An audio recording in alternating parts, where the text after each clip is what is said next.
Nous avons tant de choses, mais toi, tu connais notre cœur et tu sais tout ce dont nous avons besoin.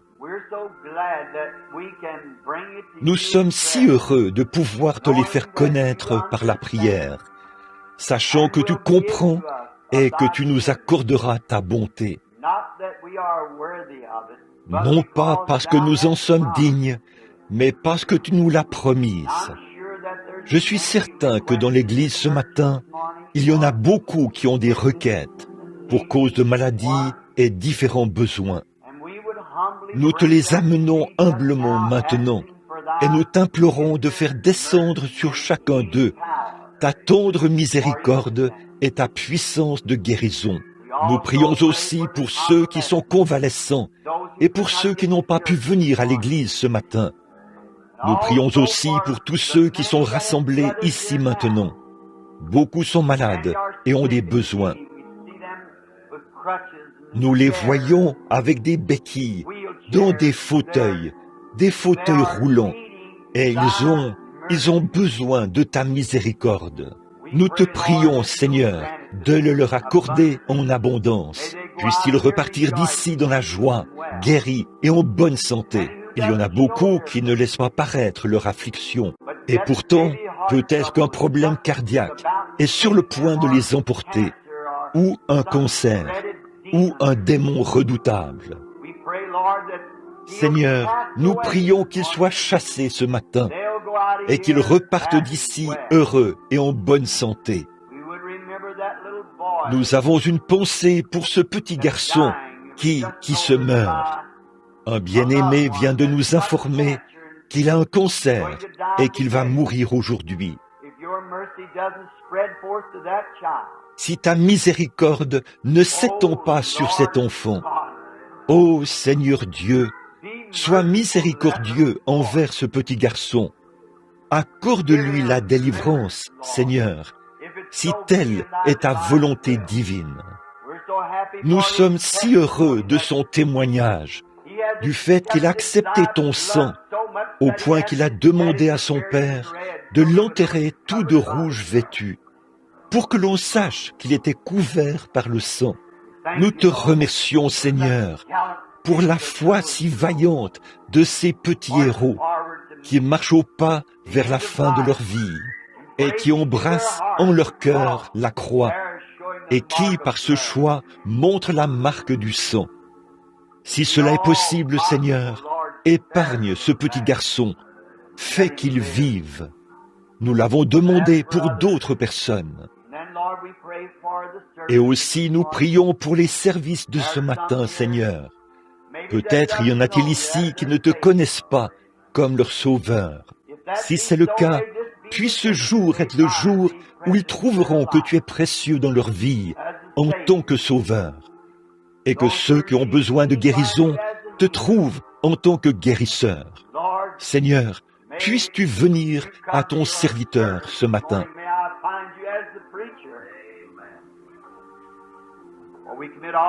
Fais que je te trouve en tant que prédicateur, car nous remettons tout ceci entre tes mains et te prions de nous exaucer au nom du Seigneur Jésus. Amen. Nous sommes toujours heureux de venir dans la maison du Seigneur, dans l'assemblée des premiers-nés. Et comme d'habitude, j'étais en retard. Je ne pensais pas pouvoir arriver ici sans faire de l'autostop. Ça, c'est une bonne plaisanterie à l'égard de ma femme. Elle est assise ici quelque part. Quand elle est partie ce matin, j'étais en train d'étudier au sous-sol. Et elle a dit, « Billy, j'ai les clés. » Et par la suite, j'ai constaté qu'elle avait aussi les clés du garage. Il m'était impossible d'entrer. C'était vraiment quelque chose, le moment que j'ai passé là. Au bout d'un moment, Billy ne me trouvait pas et il s'est dit, je me demande pourquoi il n'est pas encore là. Et il m'a appelé. Je lui ai dit, viens vite. J'ai dit, en fait, je n'ai aucun moyen de me rendre à l'église. Alors je suis heureux d'être ici. Je suis donc en retard. Mais vous savez, comme nous sommes sur le point d'entrer dans cette autre dimension où le temps n'existe pas, nous commençons à perdre la notion du temps. Tout cela se fond dans l'éternité, et il n'y a plus de temps, il n'y a pas de limite de temps. Paul devait avoir à l'esprit quelque chose comme ça, la fois où il a prêché toute la nuit. Un garçon est tombé du bâtiment et s'est tué. Paul s'est étendu sur le garçon et la vie est revenue dans le jeune homme. Je crois que le pasteur m'a dit à l'instant qu'il y a un petit bébé qu'on veut consacrer ce matin. Donc, si la mère veut bien amener le petit tout de suite, nous le présenterons au Seigneur, le petit ou la petite, quel qu'il soit. Et j'aime bien les services de consécration. Voudrais-tu t'avancer, frère Neville? Bonjour, sœur. Quel est le nom du petit? Frank Wayne Dabney. Vous n'auriez pas un lien de parenté avec Robert Dabney, par hasard? Frank Wayne Dabney. Quel âge a-t-il? 8 semaines. Ça ne fait pas bien longtemps qu'il est dans ce monde cruel. Eh bien, il est le fruit de votre union. Et maintenant, vous voulez le présenter à Dieu, afin qu'il soit son serviteur. Pas vrai, sœur? Que Dieu vous bénisse. Eh bien, je tiens ici entre mes mains un petit trésor. Il est vraiment mignon. Regardez-le donc, le petit Frank Dabney. Prions. Cher Père Céleste, au jour où tu marchais ici sur la terre, sous la forme d'un homme appelé le Seigneur Jésus, on t'amenait des petits-enfants, tu leur imposais les mains et tu les bénissais. Et tu disais, laissez venir à moi les petits-enfants et ne les en empêchez pas, car le royaume est pour ceux qui leur ressemblent. Cette mère a remis entre mes mains ce matin ce petit garçon que je te présente. Je te prie, Seigneur, de bénir ce petit enfant. Bénis son foyer. Puisse-t-il être élevé dans un foyer chrétien. Puissent ses parents l'élever en l'instruisant selon Dieu. Et s'il y a un lendemain, puisse-t-il prêcher l'Évangile, si tel est ce que tu as établi. Accorde-lui une longue vie, en bonne santé. Bénis ses parents. Puisse toute bonne chose que tu as promise venir sur ce petit garçon. Sa mère l'a remis entre nos mains du fait que nous sommes les anciens de l'Église. Et maintenant, nous te le présentons. Au nom de Jésus-Christ, veuille bénir cet enfant. Amen. Que Dieu te bénisse, petit Franck. Je pense qu'ils sont vraiment mignons. J'étais censé prier là-dessus une fois que je serai sous l'onction. Nous avons ici quelques mouchoirs sur lesquels il faut prier. Mais je préférerais le faire après que nous aurons commencé à prier pour les malades et que l'onction pour le service sera descendue. Aussi, vaudrait-il mieux que nous prions là-dessus à ce moment-là. Je suis content de voir que beaucoup de mes amis sont ici. Je crois voir frère Charlie Cox, là derrière, dans l'auditoire. Et je vois aussi frère John O'Bannon, de Louisville, et beaucoup d'autres amis qui sont là, que je reconnais. Nous sommes donc heureux que vous soyez ici, assemblés avec nous ce matin pour servir le Seigneur.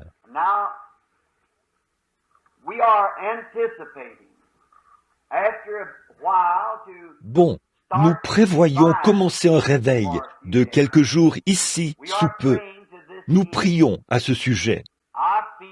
Je pense que si Dieu n'amène pas un réveil, ou s'il ne nous le met pas à cœur, alors ce réveil est le fruit de notre propre effort. Et si nous attendons et que lui sent qu'il est temps d'avoir un réveil, alors il nous met cela à cœur. Puis nous ressentons le besoin d'avoir le réveil. D'autres amis sont assis ici, le père et la mère de frère Wood, l'un de nos administrateurs ici à l'église. Nous sommes heureux de les avoir parmi nous ce matin. Hier, en descendant la rue, il y avait un homme qui habitait ici en ville. C'était un homme assez fruste. Je l'ai toujours aimé. C'était un gentil garçon. Et ma femme habitait à côté de chez eux. C'était un genre de chanteur, un musicien. Et il avait l'habitude de s'asseoir là, coiffé d'un grand chapeau de cow-boy. de tapoter du pied et de jouer de la scie musicale. Mais il travaillait pour la WPA. Et un jour, il s'est passé quelque chose qui m'est toujours revenu à l'esprit, ou plutôt qui m'est longtemps resté à l'esprit. Cela ne m'a jamais quitté. Il avait plusieurs petits-enfants et une charmante épouse. Ils étaient pauvres au possible, comme nous le sommes tous. Et je les voyais qui attendaient en rang, debout sur le perron, l'arrivée du chèque de la WPA. Le facteur est arrivé dans leur rue. Ils étaient si heureux. Le lendemain, c'était Pâques. Ils allaient recevoir des bonbons de Pâques ou quelque chose du genre, une fois que le chèque de papa serait arrivé. Et quand le facteur est arrivé, il n'avait pas le chèque de papa. On pouvait voir la déception sur le visage de ces petits-enfants. Et cette si grande déception m'est toujours restée à l'esprit. Je n'avais pas revu cet homme depuis des années. Et hier, en descendant la rue, quand ma femme et moi sortions du supermarché ou du Quaker Maid au centre-ville, et sur qui d'autre suis-je tombé face à face, sinon lui. Et l'une des premières choses qu'ils ont voulu que je sache, c'est qu'il était devenu chrétien. Il n'avait pas bu depuis des années. Je suis heureux de vous voir ici à l'église ce matin, Monsieur Lockton. Il est assis ici à l'avant. Il est membre de l'église de frère Junior Cash à Charlestown, dans l'Indiana. Un très bon frère. C'est tellement mieux d'être un chrétien que d'être là-bas dans le monde, n'est-ce pas? Maintenant, je pense qu'il chante dans les émissions et qu'il joue sa musique pour la gloire du Seigneur. Voilà un autre trophée de la grâce étonnante de Dieu. Voudriez-vous vous lever, Monsieur Lockton?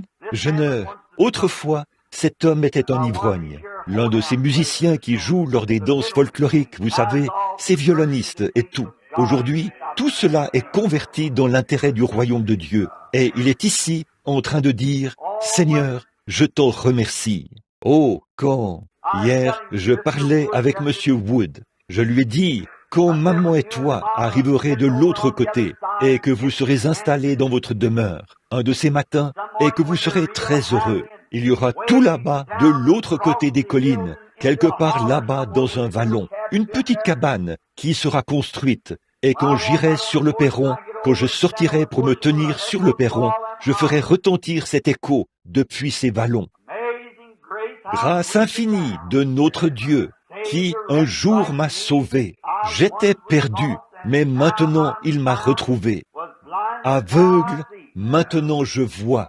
Je parlais à Monsieur Wood, j'ai dit, eh bien, tapote maman sur l'épaule, et dis, gloire à Dieu, le brave frère Branham y est parvenu. Il est là-bas, dans sa petite cabane. Si jamais j'y arrive, ce sera par la grâce étonnante du Seigneur Jésus. Maintenant, pouvons-nous courber la tête un instant avant d'ouvrir la parole? Seigneur, nous sommes un peu comme un groupe d'enfants. Nous avons notre côté humain et nous avons notre sens de l'humour, notre communion fraternelle. Maintenant, nous sommes sur le point de commencer la partie la plus sacrée de tout service, lire la parole infaillible du Dieu vivant. Je te prie, Seigneur, de te servir de chaque parole pour nous parler. Ces paroles qui seront prononcées, puissent-elles pénétrer dans le cœur des gens et moissonner ce qu'elles étaient destinées à moissonner. Puisse le glorieux Saint-Esprit descendre parmi nous maintenant pour prendre ces paroles qui seront lues et nous les dispenser selon nos besoins particuliers. Car nous le demandons au nom de Jésus et à cause de lui. Amen. J'aimerais lire un passage dans le psaume 80. Berger d'Israël, prête l'oreille, toi qui mènes Joseph comme un troupeau, toi, assis entre les chérubins, fais luire ta splendeur. Devant Éphraïm, Benjamin et Manassé, réveille ta puissance et viens nous sauver. Ô Dieu, ramène-nous, Fais luire ta face, et nous serons sauvés. Éternel, Dieu des armées, jusque à quand ta colère fumera-t-elle contre les prières de ton peuple? Tu leur as fait manger un pain de larmes, et tu les as abreuvés de larmes à pleine mesure. Tu as fait de nous un sujet de contestation pour notre voisin, et nos ennemis se moquent de nous entre eux. Ô Dieu des armées, ramène-nous, fais luire ta face, et nous serons sauvés.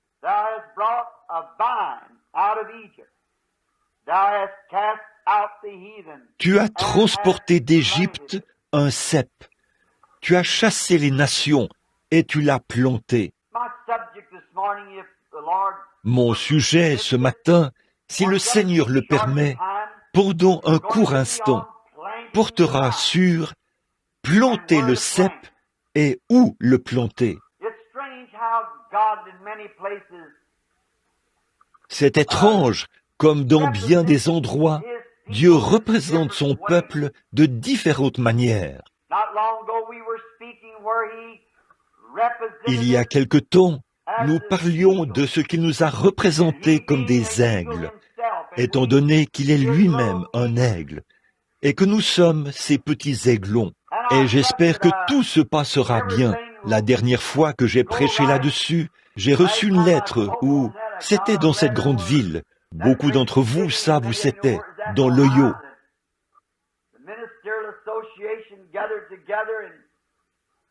Là où l'association pastorale s'est réunie et a condamné mes réunions, parce que je crois que Dieu appelle un homme à la vie éternelle dès avant la fondation du monde.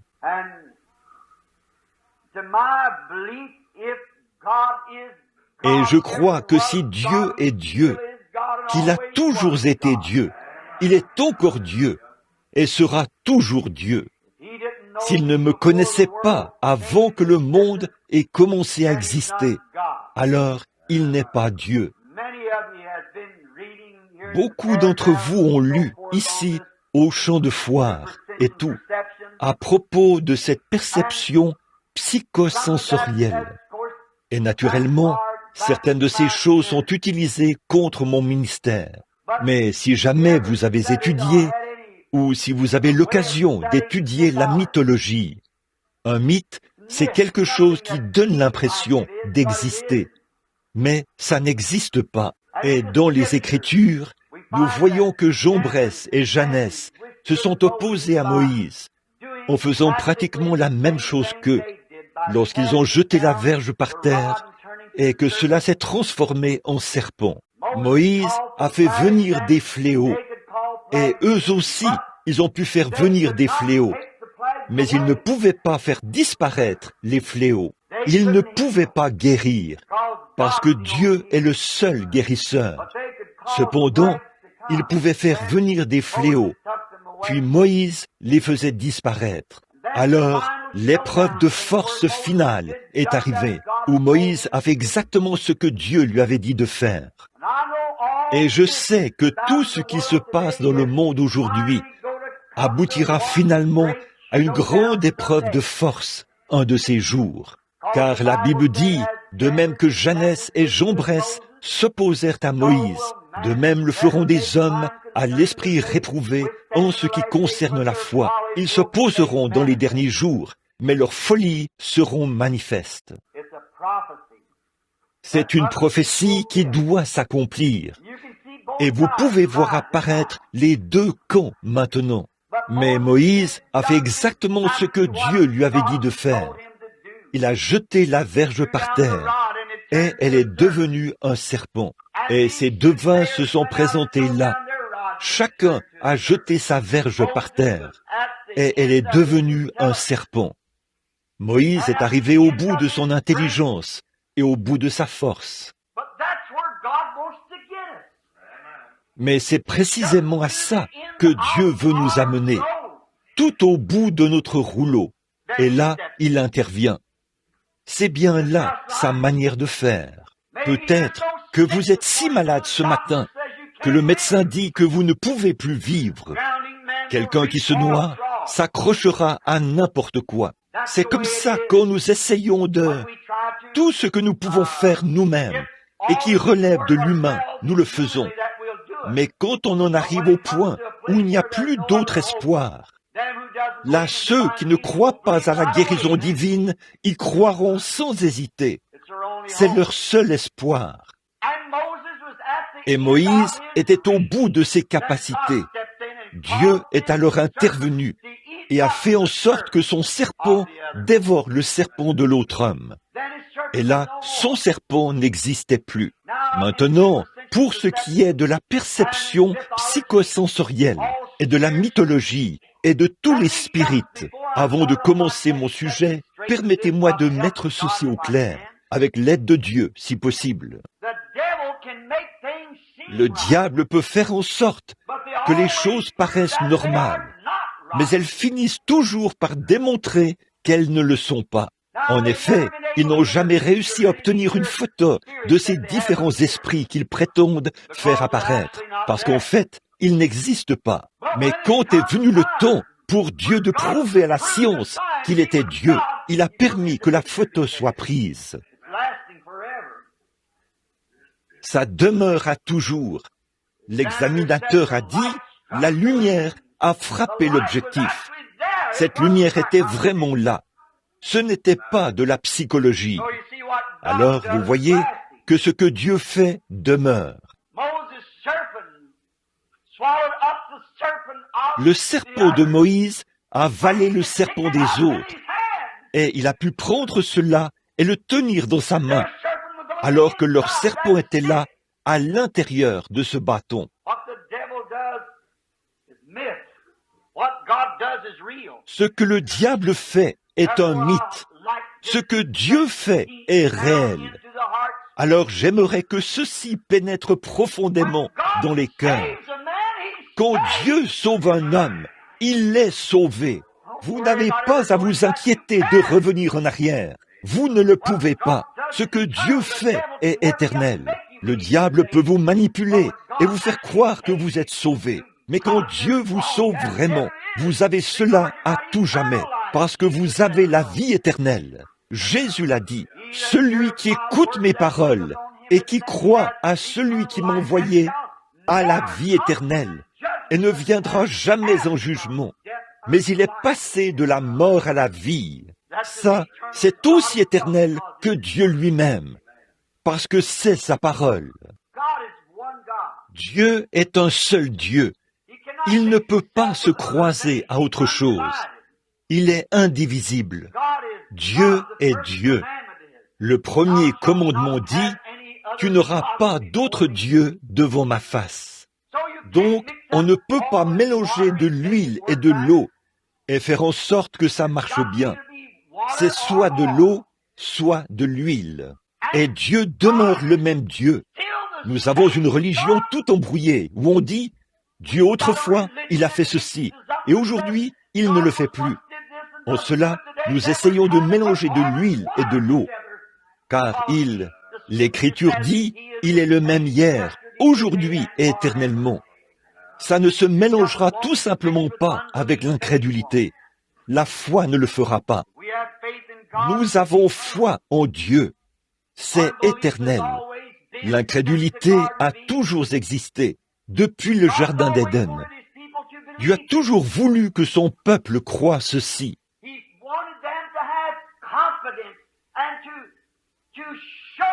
Il a voulu qu'il soit confiant et a voulu se manifester parmi les siens. Dieu est esprit. Dans Jean chapitre 15, verset 1, Jésus a dit, « Je suis le cep, vous êtes les sarments. » Eh bien, le sarment et le cep sont rattachés l'un à l'autre. Et Dieu a toujours essayé de trouver un peuple dans lequel il pouvait demeurer, au point de pouvoir manifester sa gloire parmi les siens. Nous lisons donc ici que David s'est écrié et a dit, « Ô Seigneur Dieu, reviens à nous. Nous avons péché et nous nous sommes détournés de toi. Toi qui es assis entre l'autel et les chérubins, fais luire ta splendeur. En effet, il savait qu'à un moment donné, il était Dieu parmi eux. Et David savait qu'il demeurait Dieu. Le peuple s'était éloigné de lui. Dieu ne faisait plus luire sa splendeur. Ce n'était pas parce qu'il lui était impossible de la faire luire. C'est parce que, par leur péché, les gens avaient rejeté sa miséricorde à leur égard. Et là, David présente notre sujet. Psaume 87. Il a dit, « Tu as déraciné un cep de l'Égypte, tu l'as transporté et tu l'as planté dans une bonne terre. » Il s'agissait d'Israël, le peuple de Dieu qui était en Égypte. Ils étaient un bon cep. C'était le peuple que Dieu avait choisi. Mais si un bon cep n'est pas planté dans une bonne terre, il ne produira pas de bons fruits. Tout dépend de l'endroit où le cep est planté. C'est cela qui détermine les résultats de la récolte. Aussi Dieu a-t-il sorti Israël d'une terre aride. C'est un peu comme aujourd'hui. Nous avons dans le pays beaucoup de grands et braves croyants qui se retrouvent dans toutes les églises dénominationnelles. Ils sont de différentes dénominations et de différents milieux. C'est pourquoi, dans mon ministère, je n'ai jamais essayé, à aucun moment, de dénigrer quelqu'un ou quelque dénomination, parce qu'il y a de braves gens dans toutes ces dénominations. Ce sont des gens que Dieu a appelés et choisis. Auriez-vous pu condamner Israël pendant qu'ils étaient en Égypte? Ils étaient simplement partis du mauvais pied, et leur péché les avait séparés de Dieu, et ils avaient été plantés en Égypte. C'est comme ça que sont beaucoup de gens dans les églises aujourd'hui. Ce sont de braves gens, mais ils sont plantés au mauvais endroit. Maintenant, si un vrai croyant est conduit à Christ et qu'il est planté dans une grande dénomination, qui ne croit pas aux miracles, aux signes et aux prodiges du Seigneur, cette personne peut très bien être un chrétien authentique, être un catholique, un baptiste, un presbytérien, un témoin de Jéhovah ou autre chose. Dans cette église, être un authentique cep de Dieu, mais le credo dénominationnel ôtera la vie de ce cep. Il ne pourra pas produire son fruit.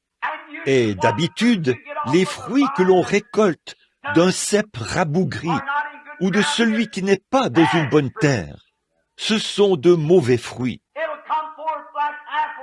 Ils pousseront comme poussent les pommes. Ils seront ratatinés et rongés par les vers. Ils deviendront la proie de tous les insectes. Un cep en bonne santé n'a même pas besoin d'être vaporisé. Il est en assez bonne santé pour repousser tous ses ennemis. C'est pareil pour un chrétien né de nouveau. On n'a pas besoin de les vaporiser tout le temps et de leur passer la main dans le dos.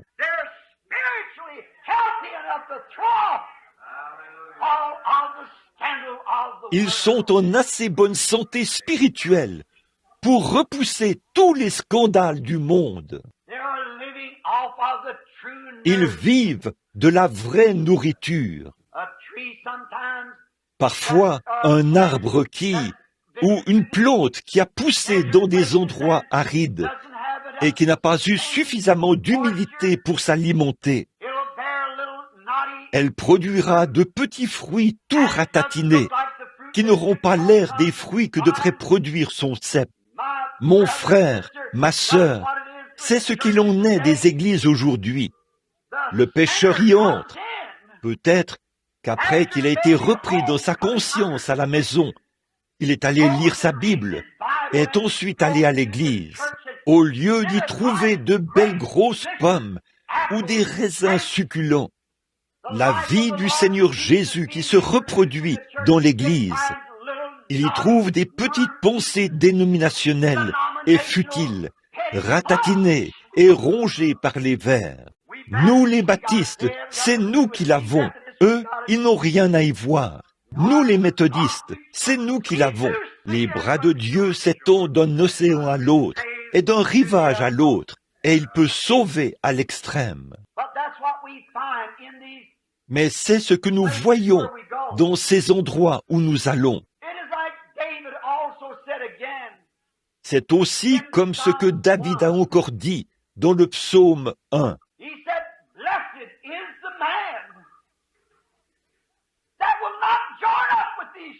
Il a dit, « Heureux l'homme qui ne marche pas en compagnie des moqueurs et des impies, qui ne s'associe pas à eux, qui ne s'assied pas avec eux. » Vous savez, les moqueurs qui disent, « Les jours des miracles sont passés. »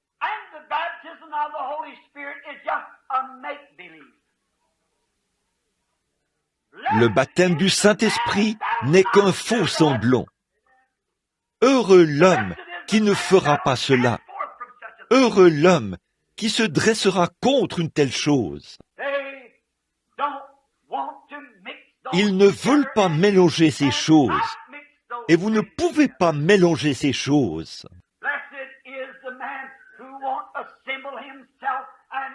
Heureux l'homme qui ne s'associera pas à l'une de ces choses, qui renie la puissance du Seigneur.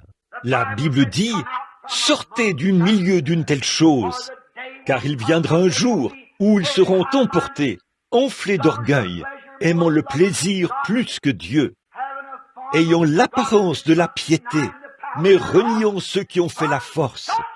Éloigne-toi de ces hommes-là. Heureux l'homme qui ne s'associera pas à ces moqueurs pour se moquer des gens.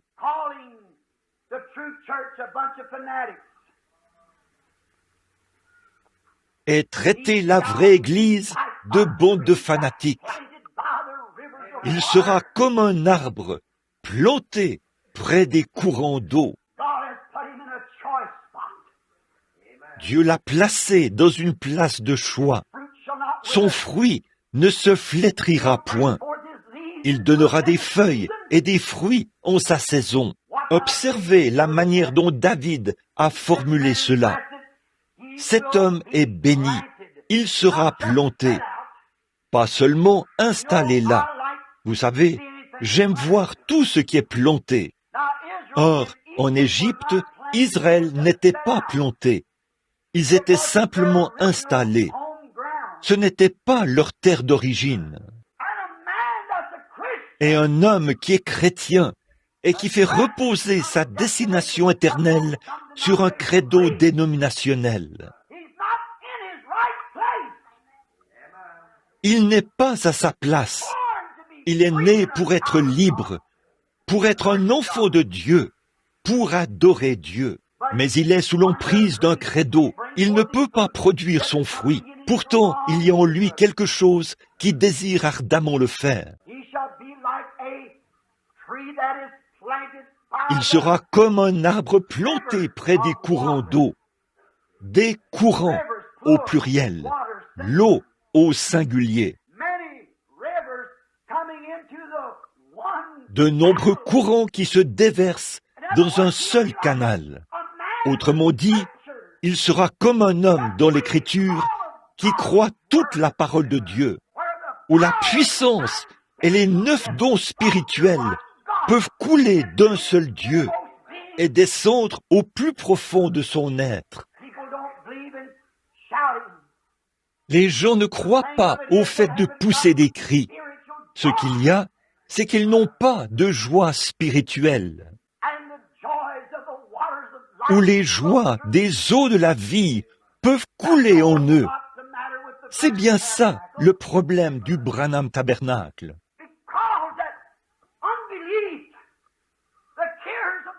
Parce que l'incrédulité et les soucis du monde ont tant lié les gens qu'ils sont incapables de croître spirituellement. C'est ça le problème de notre nation. C'est ça le problème de nos églises. Ils n'ont pas de joie. La joie du Seigneur s'est retirée.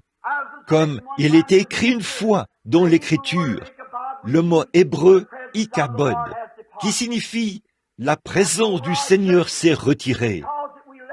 C'est sur nos églises, parce que nous nous sommes écartés du fondement originel,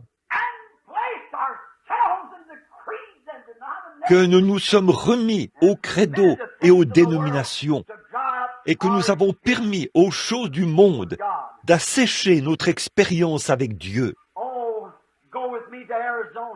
Oh, venez avec moi en Arizona, que j'aille avec vous dans les déserts que j'ai parcourus pendant tant d'années. Tout ce qui se trouve dans le désert a une épine. Si vous arrivez devant n'importe quelle petite plante, ne vous en approchez pas, elle vous piquera. Ces épines sont toujours bien dressées, prêtes à piquer tout ce qui s'en approche. Qu'est-ce qu'il y a? Qu'est-ce qui a fait qu'il y ait ces épines? C'est dû à l'absence d'eau. Voilà ce qui l'a desséché. Cette épine, c'est une feuille qui s'est enroulée. À cause du manque d'eau, elle est devenue une épine. C'est pareil pour l'Église aujourd'hui. Quand l'Église s'éloigne de la source de la vie, quand elle s'éloigne des joies du salut, quand elle s'éloigne du Seigneur Dieu, à ce moment-là, cette personne devient une épine. Elle est toujours là à critiquer, à piquer. Dès que vous l'abordez, je suis presbytérien, je suis méthodiste, je suis telle et telle chose. Ne me parlez pas de ces choses-là. Une épine, elle ne porte pas de fruits. Prenez cette même plante, le cactus, et mettez-la pendant quelques générations dans une terre où il y a beaucoup d'eau. Cette épine va se déployer et devenir une feuille souple, et elle va porter du fruit. Quel est le problème de l'Église aujourd'hui? Elle a été établie en dénomination. Elle s'est donné des credos dénominationnels, et cela la lie. Il ne s'y trouve pas de joie. Elle est juste arrosée de temps en temps par un petit réveil pour la faire tenir. Ce qu'il lui faut, c'est de sortir du milieu des moqueurs et des incroyants, et d'être plantée près des courants d'eau, car il y a une source remplie du sang, des veines d'Emmanuel. Tout pécheur, les incroyants, plongés dans ce flot, est lavé de tout péché. Un arbre, a dit David, planté près des courants d'eau. Oh, Dieu ne peut pas se répandre dans un cactus. Or, l'eau représente la vie. Nous savons que dans le désert, Moïse a frappé le rocher, et cela fait jaillir des eaux de la vie pour un peuple qui était en train de périr. Et Jésus a dit, comme Moïse frappa le rocher dans le désert, il faut de même que le Fils de l'homme soit élevé. Et il a été frappé. La vie se trouve dans une cellule de sang, et cette vie ne peut pas se manifester tant que la cellule de sang n'est pas interrompue et brisée. Quand Dieu a fait sortir Israël, il a fait un essai avec eux en tant que nation. Il les a déracinés de l'Égypte, du milieu des incroyants, et il les a conduits sous sa tendre garde, sur les ailes d'un aigle, ce grand aigle, Moïse, qui les a conduits de lieu en lieu, pour essayer de les préparer pour traverser. 40 ans durant, il les a conduits et les a nourris dans le désert. Et il a nourri la terre, une bonne terre, une terre de choix. Et pendant 40 ans dans le désert, il a manifesté ses miracles, ses signes et ses prodiges. Il a opéré des miracles et des signes par ce prophète, pour montrer qu'il était Dieu. Qui d'autre que lui pouvait assécher la mer? Qui d'autre que lui pouvait frapper l'Égypte? Qui d'autre que lui a osé lever la main? Mais au milieu de tout cela, il était Dieu. Et il a montré qu'il était Dieu. Il voulait certainement que son peuple le fasse. Puis, il a imbibé le sol de la Palestine, du sang des boucs, des génisses, des taureaux, des brebis. Mais les gens n'ont pas pu tenir ferme. Ce n'était pas suffisant, parce que la vie du taureau, la cellule de sang se brisait, et la vie animale revenait. Mais elle n'était pas compatible avec la vie humaine. Un jour, Dieu était déterminé à sauver son peuple, son Église prédestinée. Il fallait qu'il le fasse lui-même, parce qu'il avait prédestiné cela avant la fondation du monde. L'homme est un raté, et il le sera toujours. C'est un raté dès le départ, et il sera toujours un raté. Dieu, dans sa prédestination, dans sa grande pensée infinie à lui, a conçu un plan pour planter un vrai cep. Et il a planté sur cette terre le cep juste, pas une dénomination, pas une église, pas un credo, mais un homme, lui-même fait chair. Et il a manifesté sa paix, sa puissance, le glorieux ange de Dieu. Le grand Jéhovah était avec lui, et en lui habitait corporellement la plénitude de la divinité. Et les hommes ont refusé de croire en lui. Ils n'ont pas cru en lui, parce qu'ils ne collaboraient pas à leur credo. Finalement, ils l'ont emmené au calvaire. C'est là que cette cellule de sang du précieux Fils de Dieu, le corps dans lequel Jéhovah vivait, a été brisé. Il en est sorti un cep dont les racines étaient dans la gloire et les sarments sur la terre, pour produire une église du Dieu vivant qui manifesterait sa résurrection et sa puissance. Qui sont ces hommes et ces femmes qui renieraient cette église, le cep du Dieu vivant, la présence infaillible du Seigneur Jésus dans son église, pour qu'il vive et manifeste ses sarments prédestinés, qu'il s'est approprié avant la fondation de la terre. Et il a juré par eux qu'il les ressusciterait. Et son Église aujourd'hui, avec la gloire de sa résurrection qui vit en elle. Je suis le cep, vous êtes les sarments. Chaque fois que le cœur bat, le sang est poussé vers chaque membre du corps. Chaque fois que le cœur fidèle de Dieu bat, cette pulsation se répand dans toute l'Église par le nom de Jésus-Christ. Tout ce que vous demanderez en mon nom, je le ferai. Je suis avec vous tous les jours, jusqu'à la fin du monde. Ce n'est pas étonnant que Pierre ait dit le jour de la Pentecôte, « Repentez-vous et que chacun de vous soit baptisé au nom de Jésus-Christ pour la rémission de vos péchés, et vous serez remplis de la vie du cep. » C'est le Saint-Esprit qui donne son nom. Et si nous sommes rattachés à lui, il est rattaché à Dieu, parce qu'il était la racine et la postérité de Dieu. Il est venu sur la terre. La terre a été faite par lui. Il est venu dans le monde, et le monde ne l'a point connu. Ainsi donc, aujourd'hui, il, après sa mort, afin de donner la cellule de sang pour qu'elle soit brisée, afin que par le sang de Jésus-Christ, une église puisse être sanctifiée et mise en ordre, pour que le glorieux Saint-Esprit, qui est la vie du cep, la vie éternelle du cep, pour que les pulsations du Saint-Esprit puissent parcourir chaque membre de l'église du Dieu vivant. Ce n'est pas étonnant qu'ils soient des gens bizarres et étranges. Ce n'est pas étonnant qu'ils agissent bizarrement. Ils n'ont plus rien à faire avec ce monde, car ils sont morts et ensevelis en Christ, et sont ressuscités pour une nouvelle vie afin d'être les prémices de ceux qui jouissent de la résurrection spirituelle, de sorte que le Saint-Esprit traverse chaque membre pour manifester la gloire de Dieu, comme Dieu l'a fait en Égypte, quand il a fait sortir le cep. Toutefois, il existe une vigne sauvage. La Bible en parle dans 2 Rois. Et l'avez-vous remarqué? Quand ce prédicateur est allé cueillir des pois, il s'est retrouvé dans la vigne sauvage. Ces vignes sauvages devaient pousser près d'un séminaire quelque part, parce que c'était près de l'école des prophètes. Et il a cueilli des coloquintes plein son vêtement.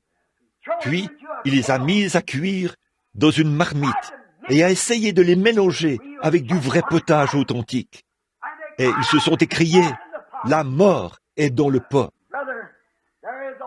Frère, il y a une vigne sauvage qui a poussé. Elle pousse autour des credos de la dénomination. Et une fois que cela se présente là, ça éteint toute la joie spirituelle. Et tout à coup, ce cep meurt. Mais Dieu est déterminé à ce que son cep ne meure pas.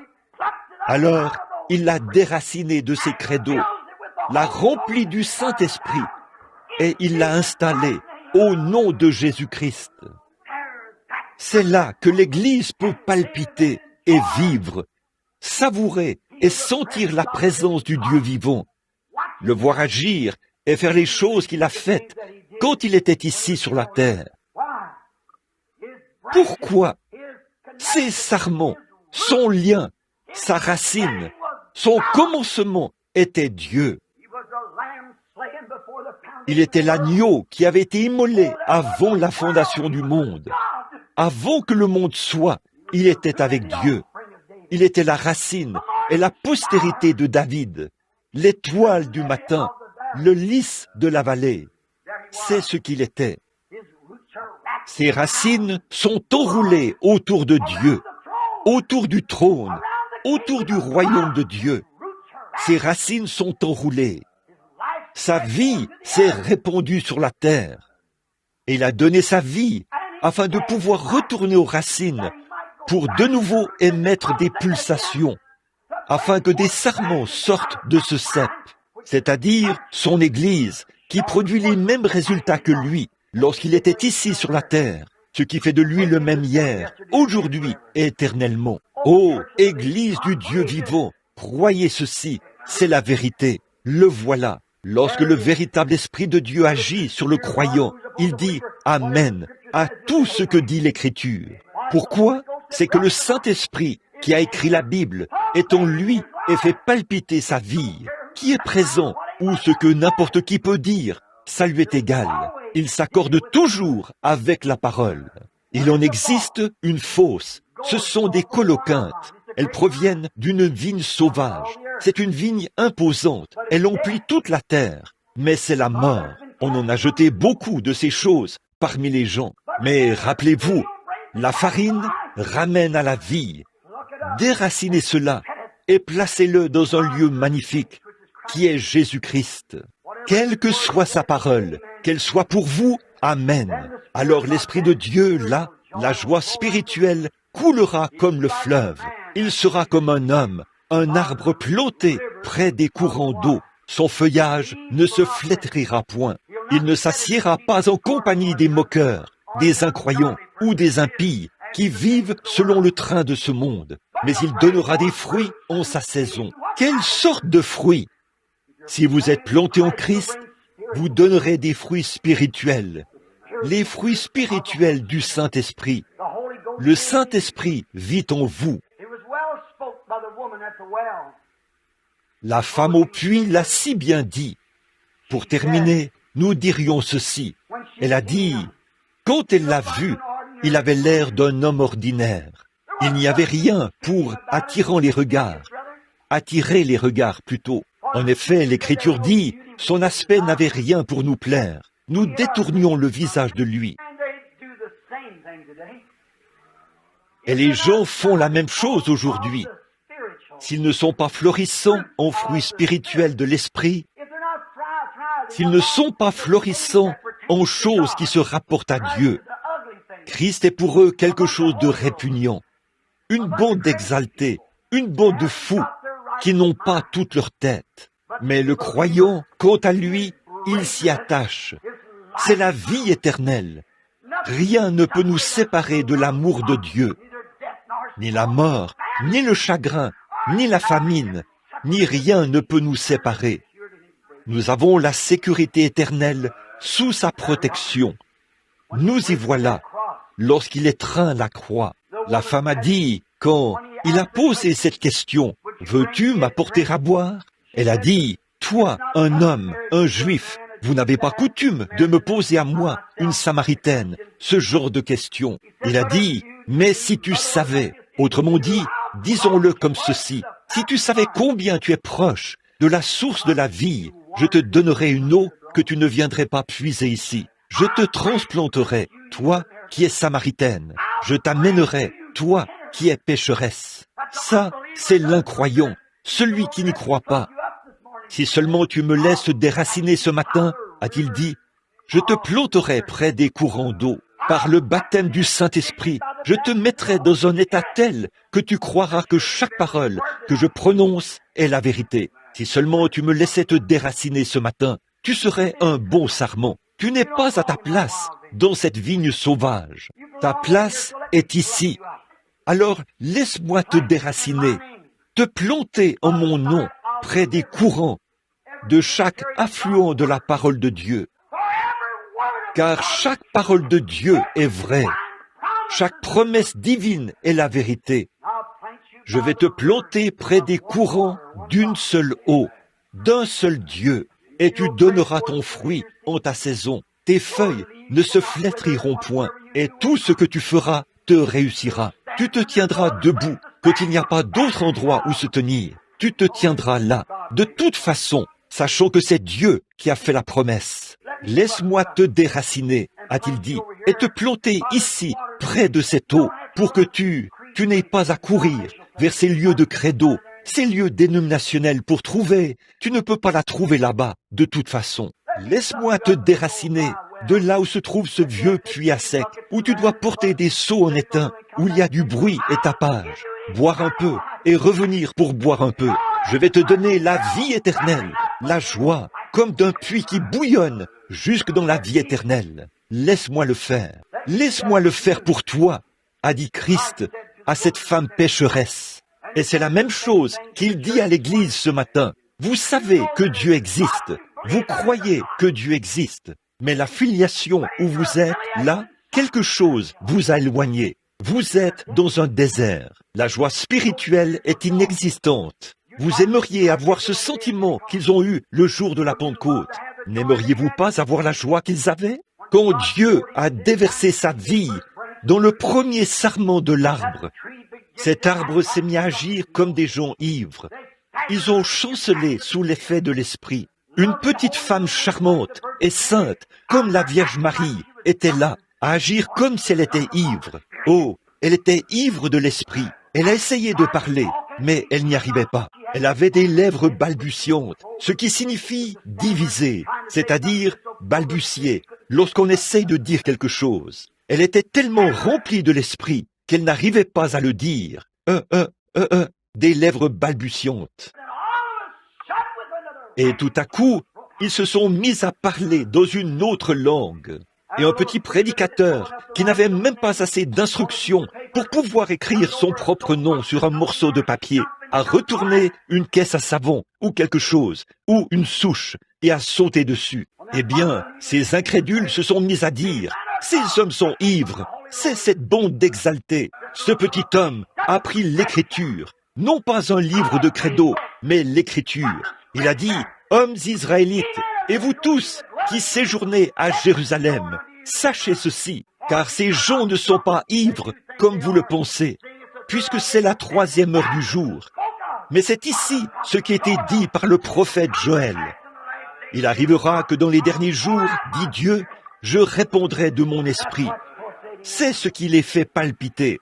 Aimeriez-vous être déraciné d'un vieux credo quelconque pour être placé près des sources de la vie, où la paix est comme un fleuve? La mort elle-même a envahi un petit garçon rempli de cancer là-bas, mais il a reçu le Saint-Esprit. Les médecins lui disent qu'il se meurt. Son père lui a demandé, « Ah, as-tu peur ?» Il a dit, « Je suis prêt, je suis prêt. » Et pour laisser un témoignage à ce monde, enterre-moi tout de rouge vêtu, car ce sera un signe que le sang de Jésus-Christ m'a couvert. C'est ce que cela fait. La joie, comme un fleuve, peut affronter la mort, affronter le monde, affronter la tentation, faire face aux critiqueurs et briller comme un ange. Pourquoi? Votre vie ne vous appartient pas.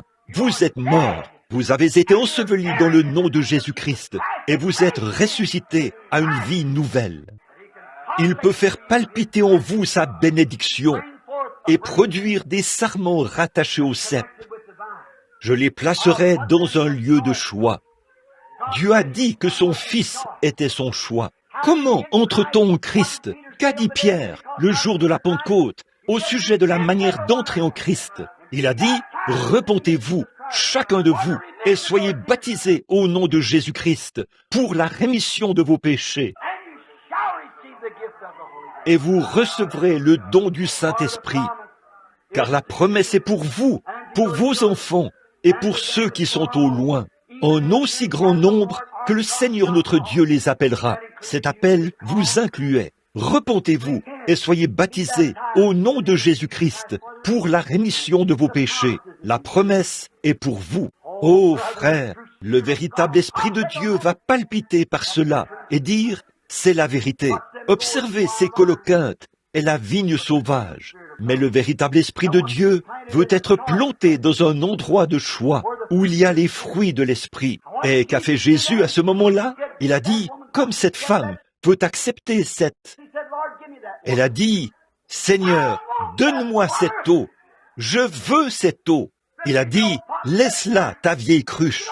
Tu n'as plus besoin de ce genre de cruche. Vous n'avez pas besoin de la lettre de votre credo. Abandonnez vos manières prétentieuses de presbytériens, baptistes, méthodistes, pentecôtistes. Laissez cela derrière. Venez ici, à la source, et je vous remplirai d'une joie telle qu'elle coulera comme le fleuve. Comme l'a dit le vieil homme de couleur, j'ai la paix comme un fleuve. Elle coule jour et nuit. Face à la mort, elle coule quand même. Paul a dit, mort, où est ton aiguillon? Tombe, où est ta victoire? Mais grâce soit rendue à Dieu, qui nous donne la victoire par Jésus-Christ. Certainement.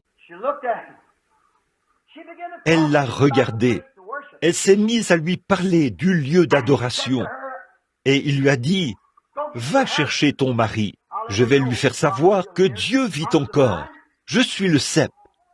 Va chercher ton mari. Eh bien, a-t-elle dit, je n'ai pas de mari. Il a dit, c'est vrai, tu en as eu 5, et celui avec qui tu vis maintenant n'est pas ton mari. Elle s'est retournée. Qu'est-ce que c'était? Son greffage, la vie de sa vie, là. Elle avait été détachée de ce vieil arbre de credo, et elle avait pris racine dès que la première pulsation de Dieu a atteint ses sarments.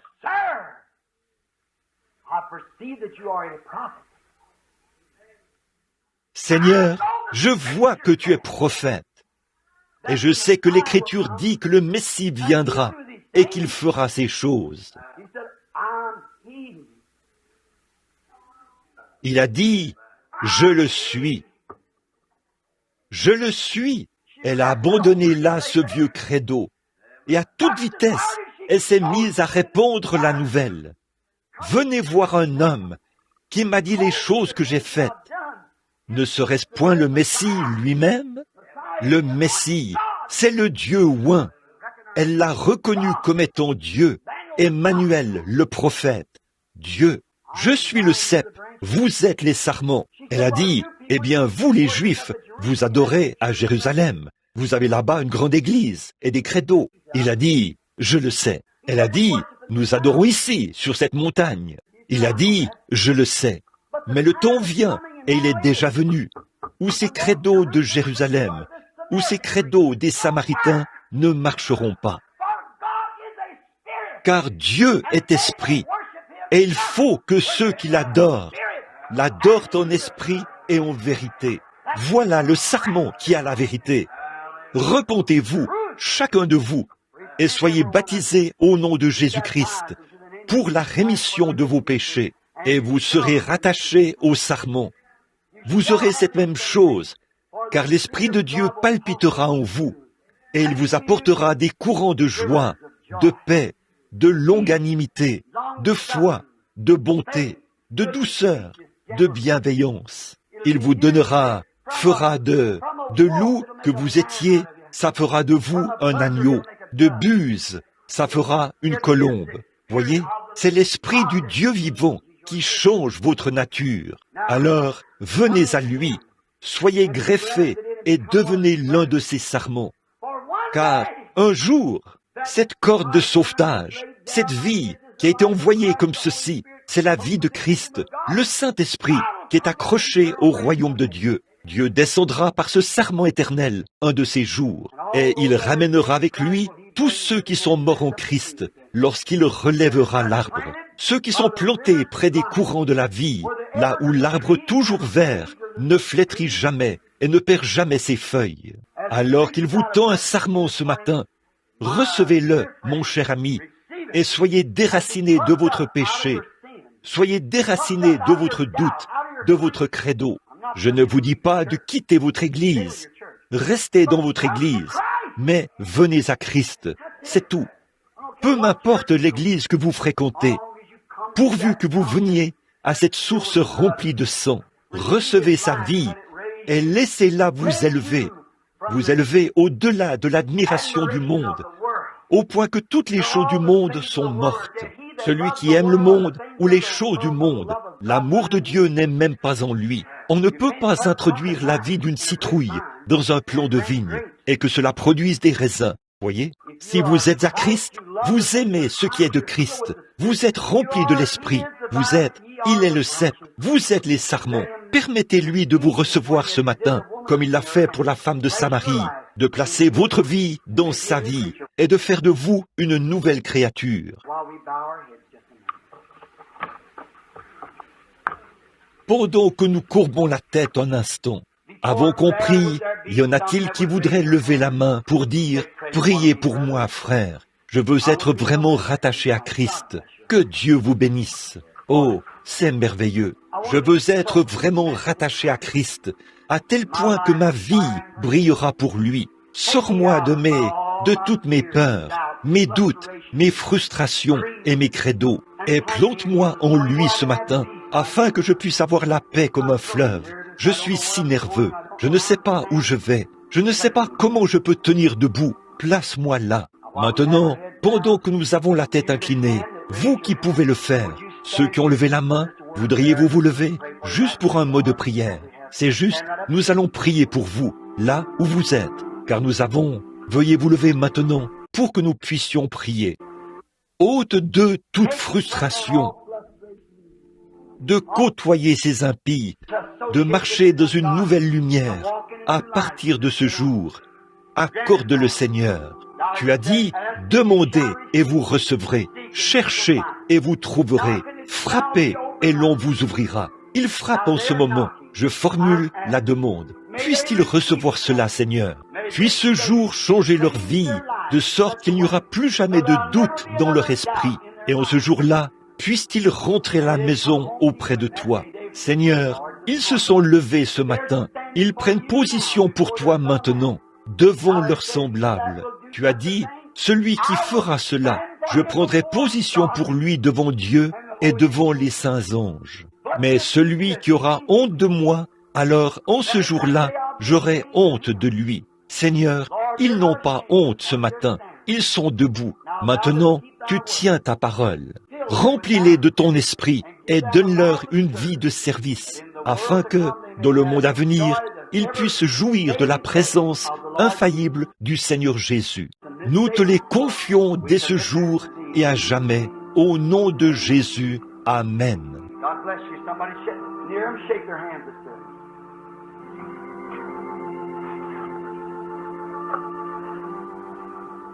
Que Dieu vous bénisse. Que quelqu'un qui est près d'eux leur serre la main. Ceux qui sont près d'eux.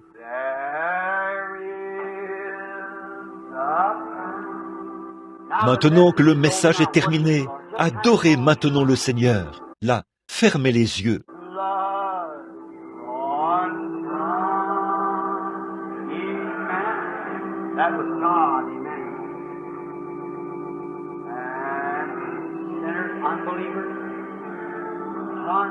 Dépêchez-vous, courez, venez.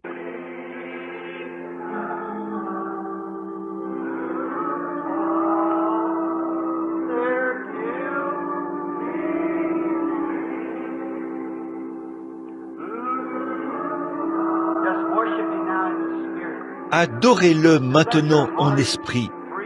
Laissez simplement libre cours à votre cœur. Peu m'importe l'église dont vous faites partie. Dites simplement dans votre cœur, « Merci, Dieu bien-aimé ».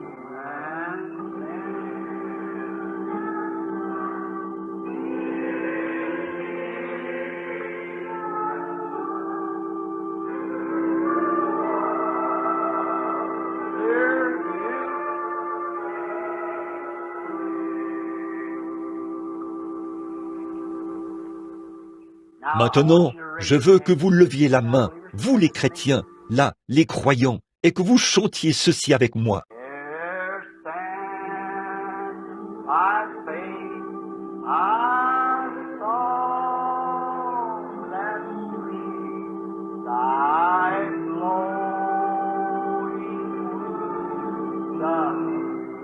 Pas un credo, là, souvenez-vous-en.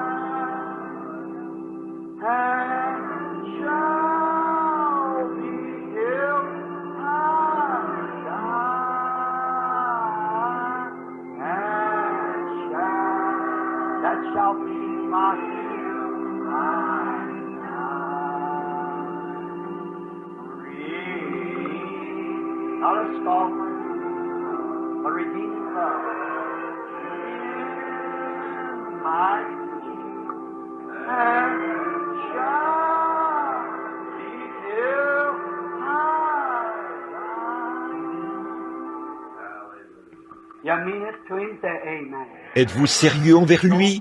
Dites Amen. Qu'il en soit ainsi. Ma foi regarde à toi. Combien sont malades et ont des besoins ce matin? Après l'aide spirituelle, vous avez besoin d'une aide physique. Levez la main pour que nous puissions vous voir. J'ai un besoin, frère Branham. Me voici. Je suis malade. Je n'arrive pas à retrouver la santé. J'ai essayé. Je suis allé chez le médecin. J'ai fait tout mon possible. Mais je n'y arrive pas, semble-t-il. Mais je crois que Dieu va me rétablir. Vous croyez cela? C'est sa promesse. Maintenant, êtes-vous planté près des courants d'eau? Quelle eau?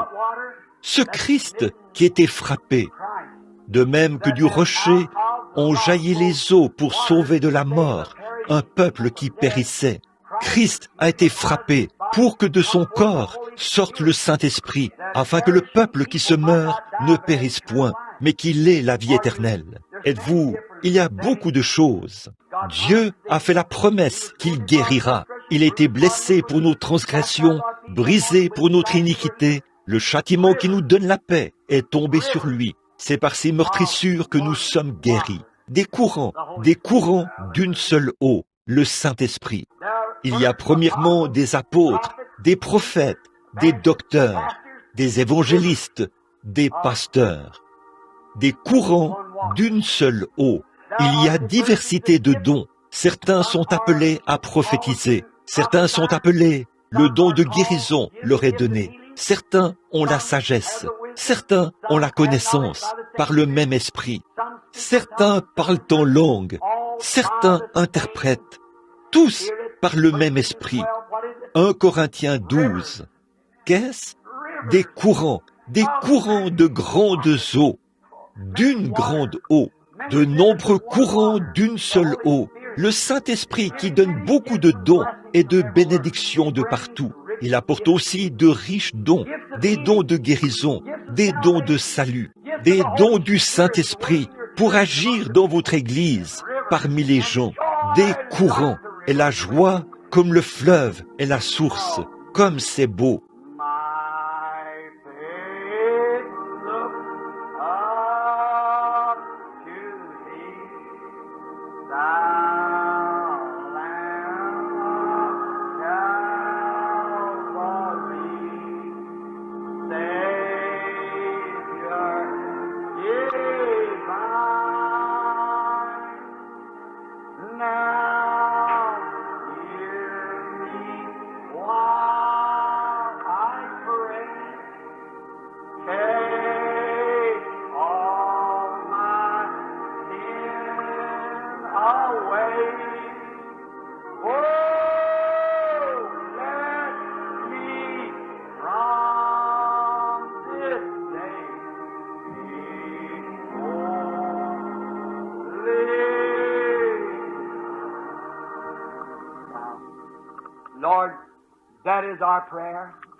Maintenant, Seigneur, c'est ça notre prière.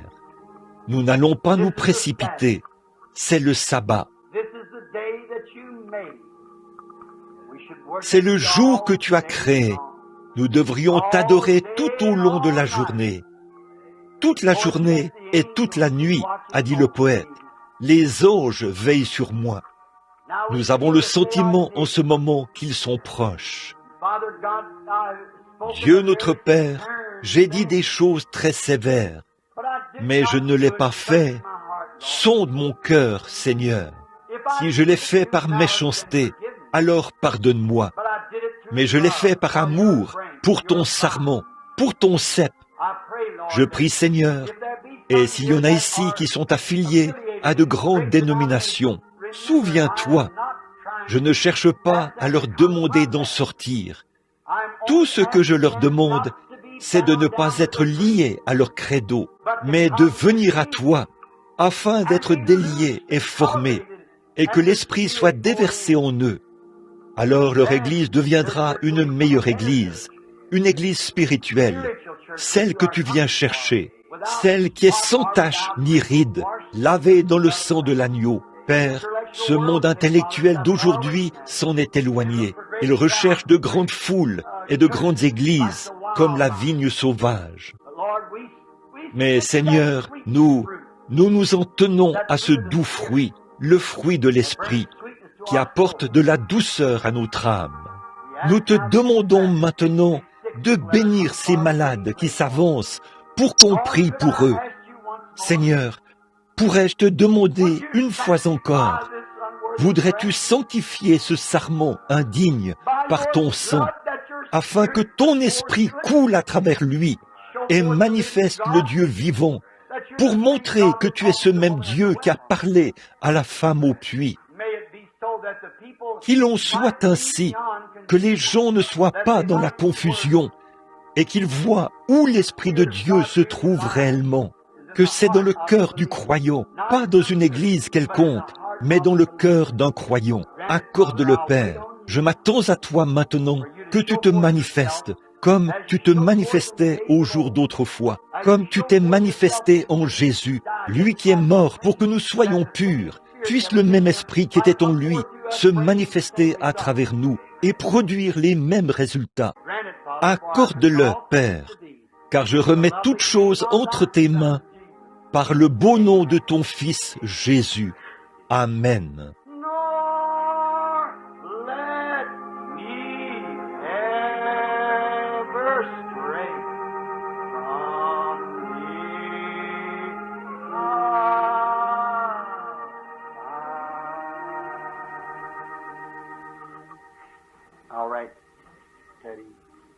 Très bien, Teddy, crois seulement.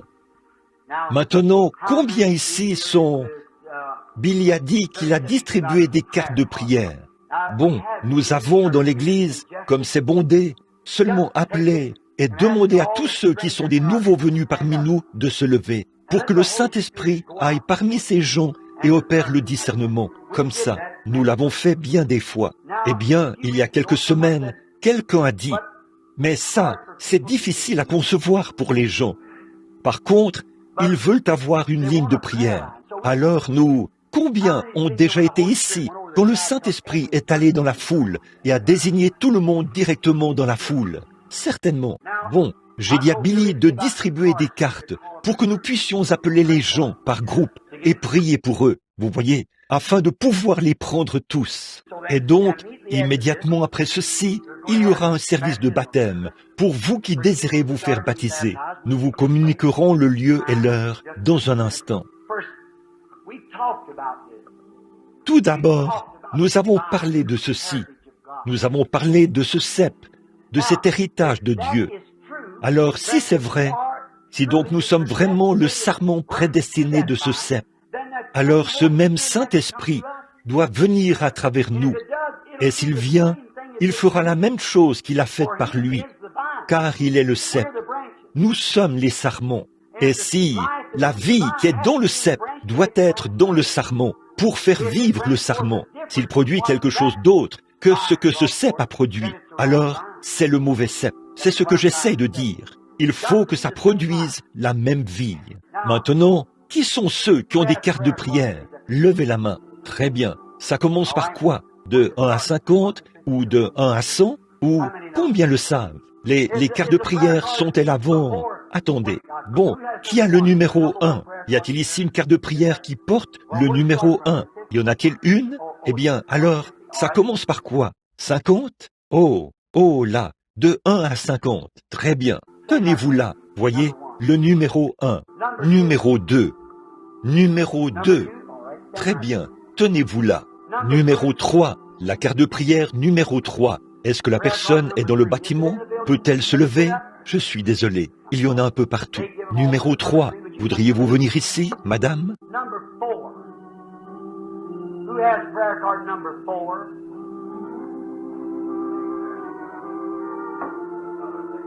Numéro 4. Qui a la carte de prière numéro 4? Allez juste là, madame. Numéro 4. Est-ce que je l'ai vu? Est-ce que c'est... Qui a le numéro 4? Très bien.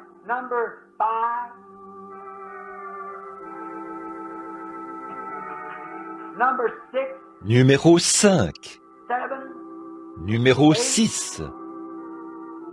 7. 8. 8. Numéro 8.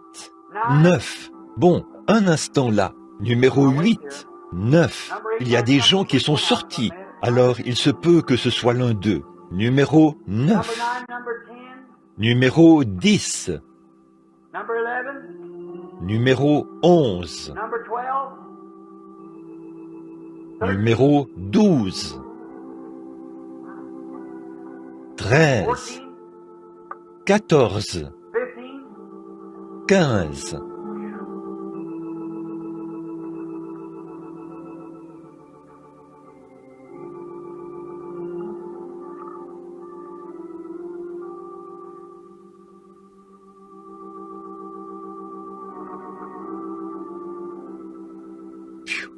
Il m'en manque 4 ou 5.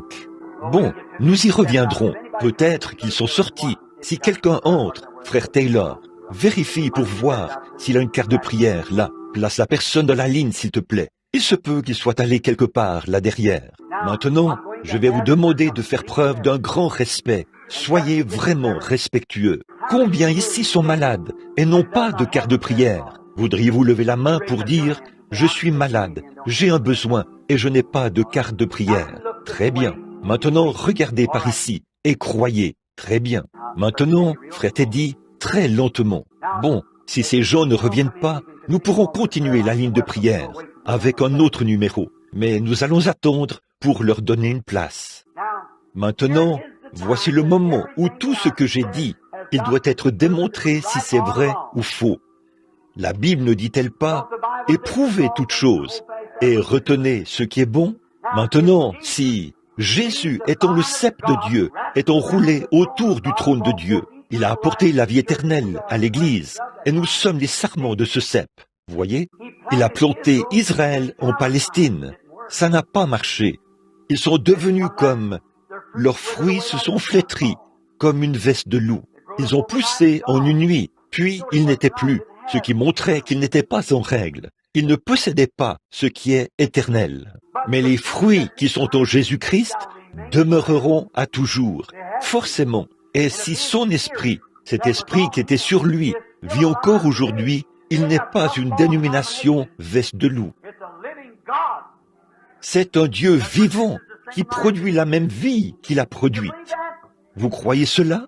Alors, elle ne va pas s'enfler d'orgueil et dire « Oh, ces choses-là, c'était pour un autre jour. Oh, c'est quelque chose comme ceci. » Si c'est le cas, soyez déracinés de là ce matin. C'est du vrai. C'est une vraie vie. C'est le vrai Christ. Maintenant, ayez la foi et croyez. Ne doutez pas du tout que Dieu est présent pour guérir les malades. Maintenant, vous qui n'avez pas de carte de prière, si vous priez et croyez simplement de tout votre cœur, alors Dieu vous accordera ce que vous demandez. Combien croient cela maintenant?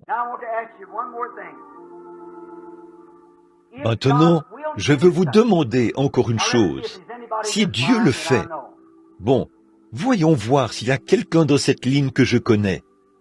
Il ne s'y trouve personne que je connaisse. Oui, Sœur Loxton. N'êtes-vous pas Sœur Loxton? C'est vous? Oh, vous n'êtes pas dans la ligne. Je suis désolé. Je suppose que tous ces gens me sont inconnus, là. Est-ce vrai? Je ne sais rien à votre sujet. Levez la main si c'est vrai. Alors, comment cela a-t-il pu se faire? Comment cela a-t-il pu se faire alors qu'ils sont venus là et qu'on a simplement distribué une série de cartes de prière à tous ceux ici qui en voulaient et même à ceux qui ont peut-être sont absents? Comment cela a-t-il pu se faire? Voilà une ligne entière où il ne se trouve personne du tabernacle. Je ne crois pas que ce soit déjà arrivé auparavant. Maintenant, à vous qui n'avez pas de carte de prière, une fois, une femme s'est frayé un chemin à travers la foule et a touché le bord de son vêtement, car elle s'est dit « Je crois, peu m'importe ce que le sacrificateur dit ou qui que ce soit d'autre, je crois en lui. Si je réussis à toucher son vêtement, je serai guéri. » Vous connaissez cette histoire. Elle a touché son vêtement, puis il s'est tourné vers elle et lui a dit que sa perte de sang s'était arrêtée. Sa foi l'avait guéri. Vous savez que ça, c'est la vérité? Eh bien, il est le même souverain sacrificateur ce matin. Il est au trône de Dieu. Sa parole, c'est-à-dire ses sarments, la parole de Dieu a été attachée au trône de Dieu avant la fondation du monde. Le croyez-vous? Cela a produit la vie, Jésus-Christ. Par cette vie qui a produit des sarments, ils produisent la même vie qui vient du trône. Pas vrai? Alors il est là. La position de ses racines aujourd'hui est à la droite de la majesté dans le ciel. Pour produire la même vie à travers son Église, il est le souverain sacrificateur qui peut compatir à nos faiblesses. C'est vrai, n'est-ce pas? Alors croyez cela de tout votre cœur. S'il le fait, combien d'entre vous qui êtes malades dans l'auditoire l'accepteront? Vous tous? Bon, Teddy, maintenant, voici une femme qui vient de lever la main pour indiquer que je ne la connaissais pas. Et Dieu sait qu'à ma connaissance, je ne l'ai jamais vue auparavant. Peut-être qu'elle est même de cette ville, je ne sais pas. Je ne connais plus le tiers des habitants d'ici. De nouvelles personnes ont emménagé ici. Autrefois, j'allais en ville et je connaissais tout le monde. Maintenant, je ne connais presque personne, parce que les gens ont emménagé récemment. Je ne connais pas cette femme. Elle ne me connaît pas. Mais si cette même vie qui était dans ce cep, qui a promis que le sarment produirait la même lignée que la même vie que produisait le cep, celui qui croit en moi fera lui aussi les œuvres que je fais. Est-ce là l'Écriture? Jean 14, 8. Très bien. Alors, si l'œuvre qu'il a faite, il s'est entretenu avec la femme au puits, elle lui a dit quelque chose qui était caché dans sa vie. Si ce matin, ce même Saint-Esprit agit dans cette église et parle à travers moi et dit à cette femme ce pourquoi elle est ici, ou quelque chose qui s'est passé dans sa vie, ou quelque chose d'autre qu'elle sait que je ne sais pas du tout. En effet, Si je ne la connais pas, eh bien je ne sais rien à son sujet. Elle se tient simplement ici. Mais si ce Saint-Esprit l'accorde de manière infaillible, voici la parole de Dieu qu'il a promis. Nous voici tous les deux, et nous déclarons tous les deux, nous ne nous connaissons pas du tout. Nous ne nous sommes jamais vus. Si le Saint-Esprit le révèle, alors cette même vie qui était dans ce sarment est toujours vivante, ou dans le cep plutôt, et cela palpite dans le sarment. Puisse le Seigneur Dieu l'accorder. Maintenant, au nom de Jésus-Christ, je prends chaque esprit ici sous mon contrôle, dans l'intérêt du royaume de Dieu. Bon, maintenant, que chacun soit vraiment respectueux. Nous nous rencontrons pour la première fois, un homme et une femme. C'est un peu comme dans l'Écriture. Il se peut que Dieu ait permis ceci, pour qu'au jour du jugement, les gens sachent. Il n'est pas d'excuse. Si quelqu'un partait d'ici ce matin, sans être planté en Christ, sans connaître sa bonté et sa miséricorde, sans que cela soit là, à mon avis, il aurait très peu de chance au jour du jugement. Une fois que la parole était prêchée, et si par la suite son esprit, vous voyez, prêcher quelque chose, c'est une chose. S'il est un Dieu historique, alors il s'agit juste de ce qu'il a fait dans l'histoire. Mais s'il est réellement le cep et que nous sommes les sarments, alors le sarment en fait tout autant partie. La vie qui est dans le cep est en train de faire palpiter le sarment. Voyez, alors il faut qu'il produise la même chose. Il l'a promis. Celui qui croit en moi fera, lui aussi, les œuvres que je fais. Maintenant, si vous êtes malade, et ça, je ne sais pas, mais si vous êtes malade, je ne pourrai pas vous guérir, parce qu'il l'a déjà fait. Mais peut-être que sa présence ici vous amènerait à comprendre parfaitement qu'il est ici. Alors, cela élèverait votre foi, de sorte que vous acceptiez cela. Voyez, c'est ce que cela ferait à l'auditoire. Ce que cela ferait pour cette femme, c'est ce que cela ferait pour chacun de vous, sans exception. Alors, croyez cela tout simplement, car il était blessé pour nos transgressions. C'est par ses meurtrissures que nous sommes guéris. Nous avons été, il y a très longtemps, il y a 2000 ans. C'est à ce moment-là que le salut et la guérison se sont produits. Maintenant, vous dites, de quoi parlez-vous, frère Branham? Je vois ce que le Saint-Esprit dira. Je ne la connais pas. Et là où j'ai eu le plus de mal à tenir une réunion, c'est ici même. C'est en effet ce que Christ a dit. Un prophète dans sa propre région, parmi les siens. Le voyez-vous, il est allé vers les siens et il y a beaucoup de choses qu'il n'a pas pu accomplir. Il s'en est allé. Eh bien, ce n'est pas à cause de ce petit groupe-ci. Ce n'est pas ça. Mon Église m'aime et croit en moi. Mais ce sont les forces extérieures. Et la parole de Dieu le dit. C'est ce qu'elle dit.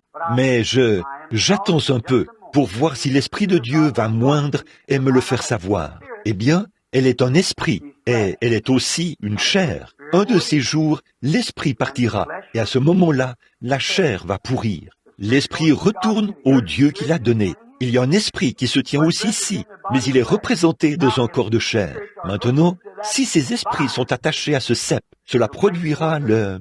Qu'arrivait-il quand un esprit se présentait devant Jésus et que quelque chose clochait chez cet esprit? L'esprit qui était en lui le révélait. Voyez?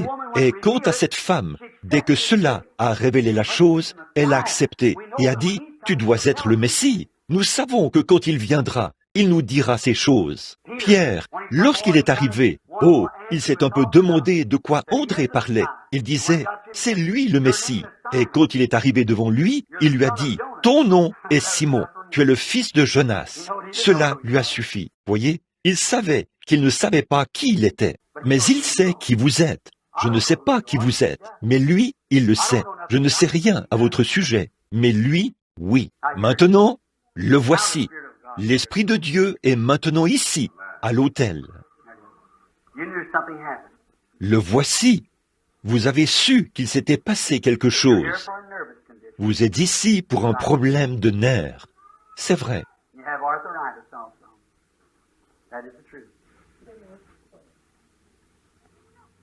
Vous avez aussi de l'arthrite. C'est la vérité. Vous croyez? Je n'ai jamais vu cette femme de ma vie. Maintenant, n'est-ce pas que c'est doux, que c'est vraiment... Je sais que vous le ressentez forcément. Je le regarde en ce moment. Voyez? c'est comme une sensation de douceur. See a man come up, Non, je vois un homme qui se présente ici. your brother. C'est votre frère. You've been Vous avez beaucoup prié pour lui. Je vois un homme plus jeune. Il doit être un ministre. C'est votre fils. Il a un problème spirituel. Vous avez fait un long trajet pour arriver ici. Vous venez du sud. Vous venez de ce côté-ci. Vous êtes du Tennessee. You're Mrs. Tabor. Vous êtes Madame Tabor. Retournez chez vous. Votre requête vous est accordée. Dieu vous l'a donnée. Si, eh bien, je n'ai pas du tout touché cette femme. C'est le Saint-Esprit qui l'a fait. Alors, c'est la même. Now that's the same. Est-ce que c'est de la même manière que cela s'est produit dans la Bible? Cette femme a dit, tu dois être le Messie. Now that don't mean me being Messiah. That Or, means that the cela ne Spirit signifie of the pas Messiah que moi, je suis le Messie. and women. Cela signifie que l'esprit du Messie est ici. Nous ne sommes que des hommes et des femmes. C'est l'esprit du Messie. Alors, recevez cela. Soyez déracinés de cette vieille incrédulité et soyez plantés tout près de lui. Voyez, maintenant, redressez-vous et dites, Seigneur Jésus, toi qui es le Fils de Dieu, le souverain sacrificateur. Frère Branham vient de dire que tu es assis là-haut dans la majesté. Tu as été prédestiné avant la fondation du monde. Tu as été immolé pour produire ces résultats. Que moi, qui suis un demi-croyant, qui essaie de croire, je puisse être amené à croire pleinement. Fais que je touche ton vêtement. Fais qu'il me parle. Vous qui êtes dans l'auditoire, dites la même chose. Car si tu es le même hier, aujourd'hui et éternellement, toi, permets que je te touche par ma foi et que je rejette toute pensée d'incrédulité. Permets que je te touche. Je crois que vous aussi, vous avez levé la main pour indiquer que nous étions des inconnus l'un pour l'autre. Très bien. Alors, si le Seigneur Jésus peut me révéler quelque chose qui ne va pas chez vous, ou quelque chose d'une manière ou d'une autre, vous croirez que cette corde de sauvetage, que l'Église est en effet plantée en Dieu. Jésus a dit, en ce jour-là, vous connaîtrez que je suis dans le Père, que le Père est en moi, que je suis en vous et que vous êtes en moi. Voyez, c'est cette vie de Dieu qui coule d'un bout à l'autre par le nom de Jésus-Christ et qui descend jusque dans l'Église, vous voyez, et qui fait que nous sommes un. Nous sommes des sarments, nous sommes ses représentants. Si vous croyez cela, ce problème au pied vous quittera. Le croirez-vous? Très bien. Vous pouvez l'obtenir. Et votre mari, qui est là, guérira aussi. Vous croyez qu'il le sera de cette hernie? Vous, monsieur, croyez-vous que vous allez guérir? Oui, vous croyez? Vous avez aussi une fille. Elle a un esprit, un problème spirituel. Vous venez du nord pour venir ici. Vous êtes venu par l'autoroute. Vous venez d'Austin. Vous vous appelez Madame White. C'est ainsi dit le Seigneur. Retournez maintenant, croyez et soyez guéris, et soyez ensuite en bonne santé.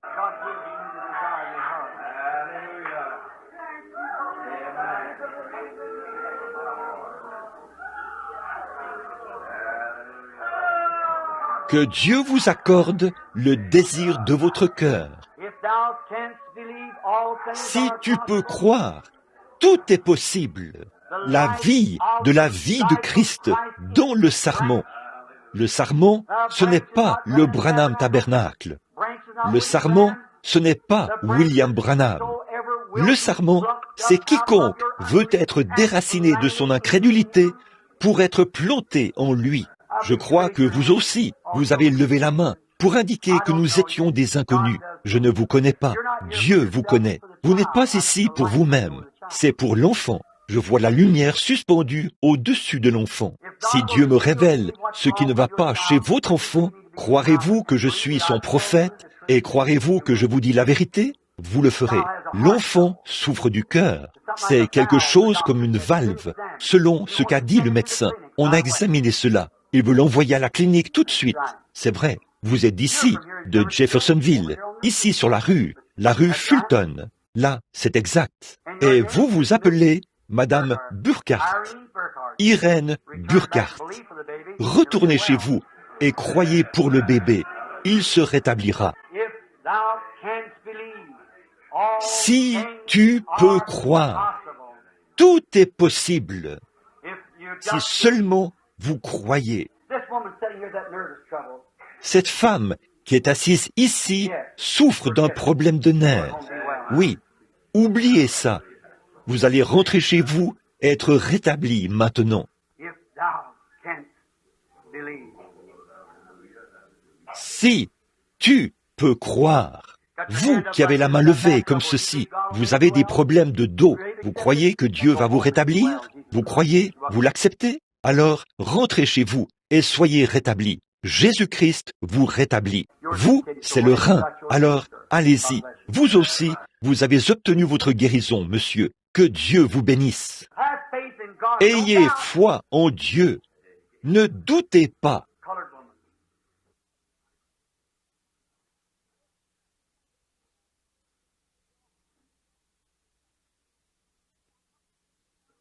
La femme de couleur.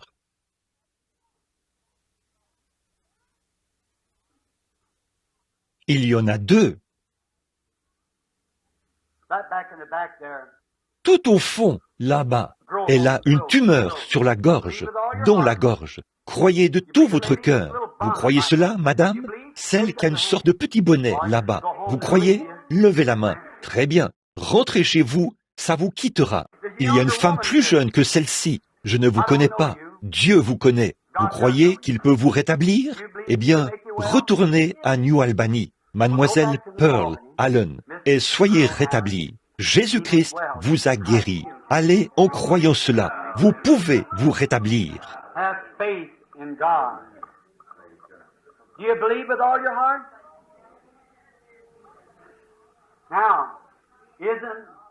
Ayez foi en Dieu. Vous croyez de tout votre cœur? Maintenant, n'est-ce pas? Oh, toutes sortes de choses se passent, partout dans l'heure. Si seulement vous pouvez le croire, mon ami. Bonjour, monsieur. Vous croyez en Jésus-Christ, le Fils de Dieu? Vous croyez que je suis son prophète? Vous croiriez ce que je vous dirais. Vous sauriez si c'est la vérité ou pas. Vous croyez que ce que j'ai prêché ce matin est la vérité? Vous croyez.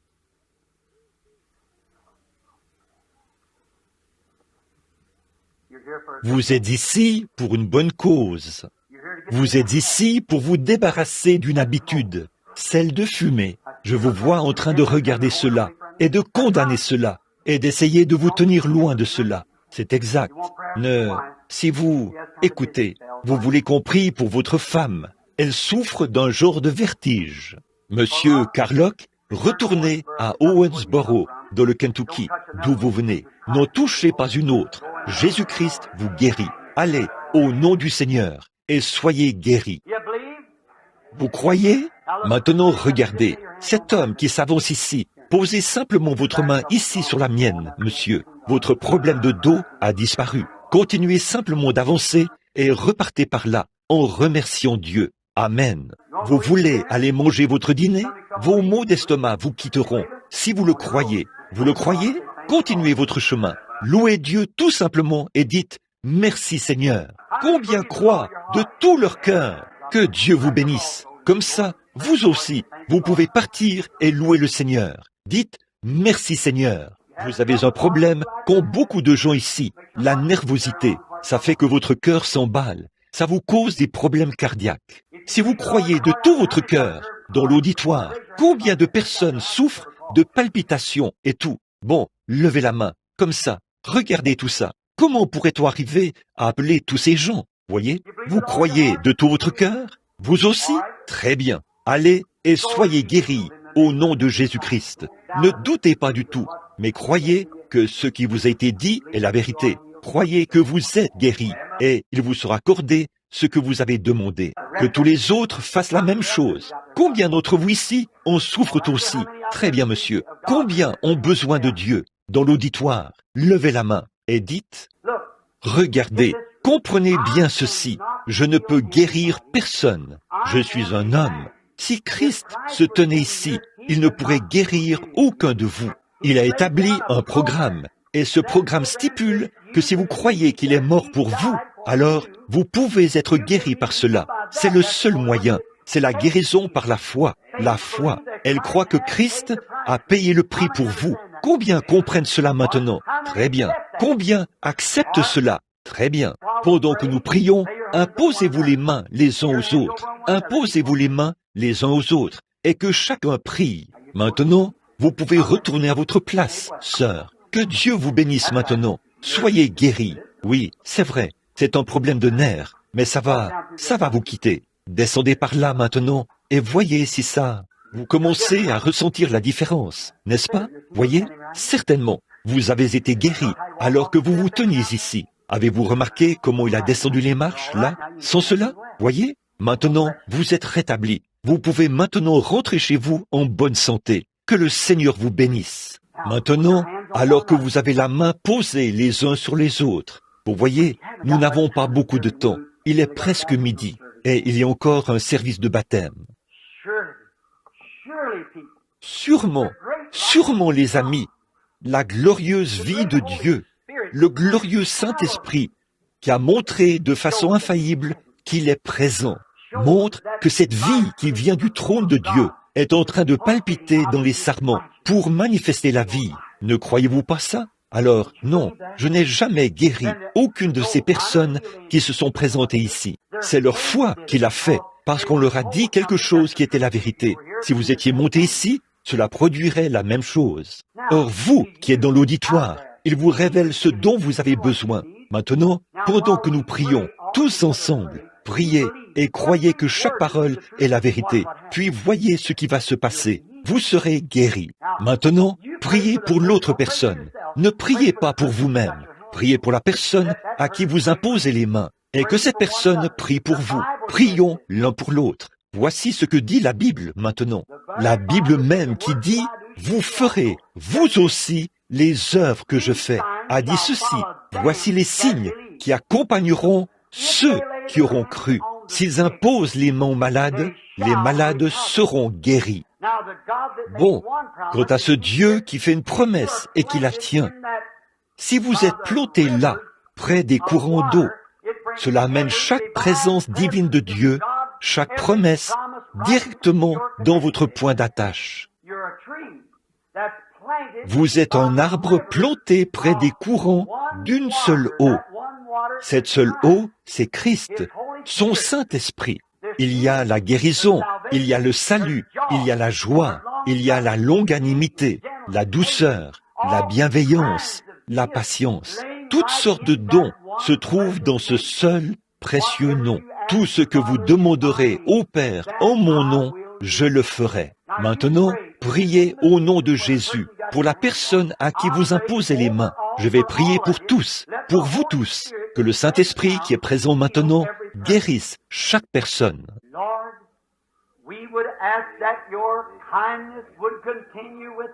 Seigneur, nous demandons que ta bonté demeure avec nous. Chacun prie à sa manière à lui ou à sa manière à elle. Ils ont vu l'Esprit du Dieu vivant devenir aussi réel qu'il l'était en Galilée, exactement comme il l'était lorsque Pierre est arrivé là-bas, sur le rivage de la Galilée, et que Jésus lui a dit qui il était. Et tout aussi réel que lorsque Nathanaël est venu et qu'il lui a dit où il était la veille, aussi réel que c'était à la porte de Samarie ou au puits. Certainement que les gens pourraient dire, ça, c'est l'Esprit du Dieu vivant. Seigneur, donne la foi et la présence d'Esprit et la présence du Saint-Esprit, afin que chacun qui prie puisse faire pour son prochain une prière de la foi. Je le demande maintenant, Seigneur, pour ceux qui ont les mains posées sur quelqu'un, afin que tu leur accordes une foi immuable, maintenant même, pour cette personne, et que, bien sûr, par cela, ils obtiennent aussi en retour. Oh, qu'il en soit ainsi. Seigneur Dieu, qu'il en soit ainsi. Nous pourrions les faire passer un par un sur l'estrade et nous obtiendrions le même résultat. Mais il n'en demeure pas moins qu'il faudra la foi, que l'individu ait la foi pour croire Dieu. Et il est écrit, voici les miracles qui accompagneront ceux qui auront cru. S'ils imposent les mains aux malades, les malades seront guéris. Ô Seigneur, tiens ta promesse ce matin envers chaque croyant et fais que le Saint-Esprit entre maintenant dans le corps de ces malades et qu'il ôte toute maladie et toute infirmité. Puisse-t-il y avoir une telle confirmation de cela que le cœur de ces gens bondira de joie, croyant que Dieu les a guéris. Puisse-t-il quitter ce tabernacle en chantant et en se réjouissant et en croyant que Dieu les a guéris. Puisse-t-il revenir un autre jour, heureux, tout joyeux, rendant témoignage, comme des centaines de gens de partout dans le monde pourraient rendre témoignage aujourd'hui de ta puissance de guérison. Nous prononçons cette prière sur ces gens et nous demandons qu'il en soit ainsi au nom de Jésus-Christ, le Fils de Dieu. Que la lumière de Dieu paraisse et vous guérisse tous. Amen. I can, I will, I do believe. I can, I will, I do believe. I can, I will, I do believe that Jesus heals me now. Do you Le know it? faites-vous? Levez la main. I can, I will, I do believe. I can, I will, I do believe. I can, I will, I do believe that Jesus heals me now. Yes, amen. Croyez cela. Je visitais les gens dans leur maison et ils me préparaient de bons dîners. Il fallait qu'on me fasse bouillir une tasse d'eau chaude et je m'installais devant un petit bouillon d'orge. Il y avait sur la table toutes sortes de bonnes choses. Un jour, j'ai dit au Seigneur, je crois, je crois. Oh là là, je me suis mis à descendre la rue après avoir avalé ma première bouchée de nourriture. En chantant, lorsque ça cherchait à remonter, je ravalais cela. I can, I will, I do believe. I can, I will, I do believe that Jesus heals me now. Yes, Oui, ça fait 25 ans. Il est réel pour moi depuis ce temps-là. J'en suis vraiment reconnaissant. Qu'il en soit de même pour vous. Que Dieu vous bénisse. Bon, je crois que dans un instant, il y aura un service de baptême. Oui, ça, c'est s'il y en a ici qui veulent se faire baptiser au nom du Seigneur Jésus-Christ. S'il y a des gens qui le veulent, nous saurons alors s'il faut terminer la réunion ou retenir les gens encore un peu. Voudriez-vous lever la main s'il y en a qui veulent se faire baptiser au nom du Seigneur Jésus? 1, 2, 3, 4. Très bien. Que les femmes aillent de ce côté-ci et les hommes de ce côté-ci pour se préparer, s'il vous plaît. Entre-temps, chantons encore une fois.